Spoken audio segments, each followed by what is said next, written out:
अस्सलाम वालेकुम स्टूडेंट्स। आज का हमारा क्वेश्चन है question number 4 of final account. तो सबसे पहले क्वेश्चन रीड करते हैं। जैसे कि स्टूडेंट्स आप ऑलरेडी फाइनल अकाउंट एडीपी 1 में डिटेल से कर चुके हैं, तो कुछ ऐसे ही क्वेश्चन हमारे पास एडीपी 2 में मौजूद हैं। एक थोड़ा सा चेंज था profit and loss appropriation account का, तो वो मैंने आपको लास्ट लेक्चर के अंदर डिटेल से करवा दिए। बहरहाल देखते हैं question. Plant and machinery start से देखते हैं question. Hamza industries limited was registered with the nominal capital of 10 lakh divided into 1 lakh share of ₹10 each. जो हमजा इंडस्ट्री वाले हैं उनका अथोराइज कैपिटल, नॉमिनल कैपिटल, जिसके रजिस्ट्रार ने उनको परमिशन दी है कि वो कंपनी की लाइफ में लोगों को शेयर्स इशू कर सकते हैं, तो वो है 10 लाख रुपए का, जिसमें 1 लाख के शेयर्स हैं। तो डिमांड क्या है उसकी? Prepare trading and profit and loss account and balance sheet as on 31 December 2010। Plant machinery asset editor remuneration, मुआवजा जो आपने ऑडिटर को देना है, परचेजेस हैं, सेल्स है, इंश्योरेंस है, cell return, purchase return, salaries, cash in hand, cash at bank, furniture, creditors, liability, debtors, asset, manufacturing, wages, direct expense है, प्रिंटिंग स्टेशनरी, डायरेक्ट एक्सपेंस है, स्टॉक 1/1/2010। तो आपका देखें ईयर एंडिंग है 31 दिसंबर 2010। तो ये जो 1/1/2010 है ये हमारा ओपनिंग स्टॉक है। Bad debts expense, legal charges expense, goodwill asset, free hold property asset, share capital 6% debenture liability, receivable debenture interest, preliminary expenses, profit and loss account यहाँ पे क्वेश्चन में मौजूद है। डेप्रिसिएशन है 10% की मशीनरी पे, 5% फर्नीचर पे, right of 1/3 of preliminary expenses. तो हमें पता है कि हमारे प्रिलिमिनरी एक्सपेंसेस हमारे एसेट्स होते हैं, तो उसने हमें ये बताया है कि इन एक्सपेंसेस को 1/3 राइट ऑफ कर दो, यानी 1/3 अपना एक्सपेंस शो कर दें और बाकी हिस्सा अपना एसेट शो कर देंगे। ट्रांसफ़र किया उसने 8,000 to general reserve, make provision for income tax to the extent of ₹20,000। Closing stock 31 दिसंबर को है 1 लाख रुपीज़ का। तो चलते हैं सोल्यूशन की जानब। सबसे पहले ट्रेडिंग अकाउंट है Hamza industries limited, trading profit and loss account for the year ended on 31 December 2010।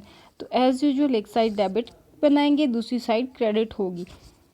Trading account के अंदर जैसा कि पहले आप इंटर करते हैं अपने डायरेक्ट एक्सपेंसेस और अपनी डायरेक्ट इनकम्स आप इंटर करते हैं ट्रेडिंग अकाउंट के अंदर। तो सबसे पहले ओपनिंग स्टॉक है 60,000 का, से परचेजेस हैं, आपने चीज़ें ख़रीदी थी 2,10,000 की, लेकिन कुछ डिफेक्टेड थी या जो भी इशू था आपने रिटर्न की 10,000 की। मैन्युफैक्चरिंग वेजेस डायरेक्ट एक्सपेंस है, ट्रेडिंग अकाउंट की डेबिट साइड पे आएगा। सेल लेस सेल रिटर्न और क्लोजिंग स्टॉक यहाँ पे इंटर कर देंगे। अब हम टोटल करेंगे। अगर तो हमारी क्रेडिट साइड बड़ी हुई तो इट्स मीन्स कि हमारे पास जो अमाउंट आएगी वो ग्रॉस प्रॉफिट की आएगी, और अगर हमारी डेबिट साइड बड़ी हुई तो इट्स मीन्स कि हमारे पास जो अमाउंट कैलकुलेट की जाएगी वो हमारे पास ग्रॉस लॉस की बनेगी। तो इस क्वेश्चन के मुताबिक क्रेडिट साइड बड़ी है, इसमें से तमाम अपने direct expenses, opening stock, purchases और मैन्युफैक्चरिंग वेजेस लेस करेंगे। रिमेनिंग जो बचेगी अमाउंट वो हमारी ग्रॉस प्रॉफिट की होगी। प्रॉफिट एंड लॉस क्रिएट कर लेते हैं। सैलरीज हैं, इंश्योरेंस है, लीगल चार्जेस, डिबेंचर इंटरेस्ट। अब ये डिबेंचर इंटरेस्ट की अमाउंट कहाँ से कैलकुलेट हुई है? तो आप क्वेश्चन में देखें हमारे पास डिबेंचर्स हैं, 6% डिबेंचर है जिनकी अमाउंट है 2 लाख। तो अगर आप 2 लाख का 6% कैलकुलेट करते हैं तो अमाउंट आएगी आपके पास 12,000 रुपया, और ये हमारा डिबेंचर इंटरेस्ट है जिसको आपने प्रॉफिट एंड लॉस की डेबिट साइड पे मेंशन किया है। इन केस ऑफ दैट कि अगर क्वेश्चन में ये डिबेंचर इंटरेस्ट मौजूद नहीं है और डिबेंचर का रेट जैसे इस क्वेश्चन के अंदर मौजूद है तो आप खुद इसको कैलकुलेट कर सकते हैं। अलबत्ता इस क्वेश्चन के अंदर 12,000 का डिबेंचर इंटरेस्ट कैलकुलेट करके गिवन है। अगर ये गिवन ना हो तो इसकी कैलकुलेशन करने का प्रोसीजर क्या है वो मैंने आपको समझा दिए।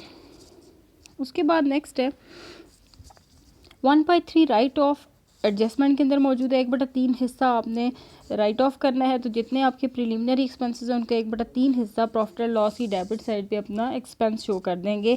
बैड डेट्स क्वेश्चन अंदर मौजूद हैं 2000। प्रिंटिंग स्टेशनरी एडिटर रेम्यूनरेशन मौजूद है। डेप्रिसिएशन 2 एसेट्स के ऊपर मौजूद है, दोनों कैलकुलेट कर लेंगे आप। अब क्रेडिट साइड पे ये वो ग्रॉस प्रॉफिट है जो ट्रेडिंग की डेबिट साइड पे आपने कैलकुलेट किया है। तो इस टोटल ग्रॉस प्रॉफिट में से अपने तमाम इनडायरेक्ट एक्सपेंसेस को लेस करें, बाकी जो अमाउंट आएगी वो आपकी नेट प्रॉफिट होगी जो आपने ट्रांसफ़र करना है to profit and loss appropriation account. उसके बाद profit and loss appropriation account बनाते हैं। एक एप्रोप्रिएशन अकाउंट बनाने के लिए जो आपको अमाउंट चाहिए ये वो बैलेंस है जो प्रीवियस ईयर का मौजूद है। देखिए अमाउंट है यहाँ पे 30,000।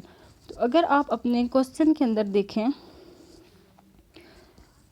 Profit and loss balance of previous year, तो ये मौजूद है profit and loss credit balance जो कि 30,000 का है। आपने इसको कहाँ मेंशन करना है? एप्रोप्रिएशन की क्रेडिट साइड पे। Net profit for this year, ये जो अभी आपने कैलकुलेशन की है 55,650 रुपये का। ट्रांसफ़र टू जनरल रिज़र्व है 8,000 की। Transfer to general reserve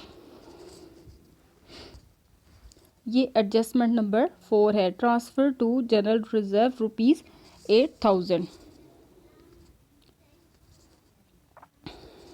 provision for taxation 20,000। Propose final dividend 5% है। तो आइए स्टूडेंट्स इसकी कैलकुलेशन देखते हैं हम। प्रपोज्ड फाइनल डिविडेंड, ये अगर आप अपनी एडजस्टमेंट नंबर 3 देखें, प्रपोज डिविडेंड 5% का है। तो ये डिविडेंड हमेशा शेयर कैपिटल के ऊपर पे किया जाता है। जितना आपके शेयर कैपिटल है उसके ऊपर आपने 5% कैलकुलेट कर लेना है। तो अगर आप यहाँ गौर से देखें तो शेयर कैपिटल है हमारे पास 4 लाख का। उसकी कैलकुलेशन कैसे करेंगे? शेयर कैपिटल 4 लाख को आपने 5% फाइनल डिविडेंड का कैलकुलेट कर लेना। उसके बाद है आप क्रेडिट साइड को इक्वल करेंगे तो अपनी डेबिट साइड लेस करेंगे। रिमेनिंग बैलेंस जो है वो अपने ट्रांसफ़र करना है to the balance sheet. Balance sheet पे आते हैं एसेट्स हैं, fix asset, plant machinery, less depreciation, furniture less depreciation, free और प्रॉपर्टी एसेट है, गुडविल एसेट्स है, डेफर्ड कॉस्ट प्रिलिमिनरी एक्सपेंसेस है 6,000 के।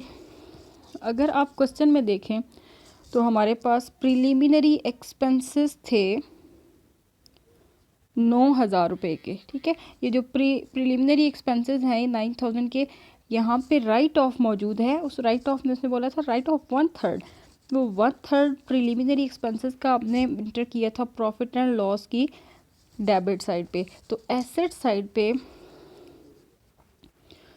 प्रिलिमिनरी एक्सपेंसेस एक्चुअली 9,000 के, उसमें से आपने लेस कर दिया 3,000, तो रिमेनिंग बचता है हमारे पास 6,000 रुपया। करंट एसेट्स हैं debtors, receivable, closing stock, cash at bank और cash in hand. Liability side पे सबसे पहले आपने अपना ऑथोराइज कैपिटल शो करना है जो कि 10 लाख रुपीज़ का है। ये 10 लाख कहाँ मेंशन है? क्वेश्चन के बिल्कुल स्टार्ट में अगर आप देखते हैं तो यहाँ पे 10 लाख का ऑथोराइज कैपिटल मौजूद है इस एरिया में। तो ये 10 लाख रुपया आप अपनी लाइबिलिटी साइड पे सबसे पहले शो करेंगे कि ये ऑथोराइज कैपिटल है जिसकी शेयर होल्डर्स जिसकी कंपनी को रजिस्ट्रार ने इजाज़त दी है इशू करने की। कंपनी के लाइफ के अंदर 10 लाख तक कंपनी इशू कर सकती है। इसको आपने टोटल अमाउंट के अंदर शामिल नहीं करना। ठीक है, इसलिए इसके नीचे लाइन मेंशन करेंगे। Issued, subscribe and paid up capital है 40,000 ordinary share at the rate of 10 each. तो अभी आपने देखा था क्वेश्चन में यहाँ पे शेयर कैपिटल है 4 लाख का। अगर आप गौर से देखें तो क्वेश्चन में 10 रुपये एक शेयर की कीमत मौजूद है। ठीक है, तो नंबर ऑफ़ शेयर अगर कैलकुलेट करने हैं तो आप इस 4 लाख को डिवाइड बाय 10 करेंगे तो आपके पास नंबर ऑफ़ शेयर्स आ जाएंगे जो इसने बैलेंस शीट में 40,000 मेंशन किए हैं।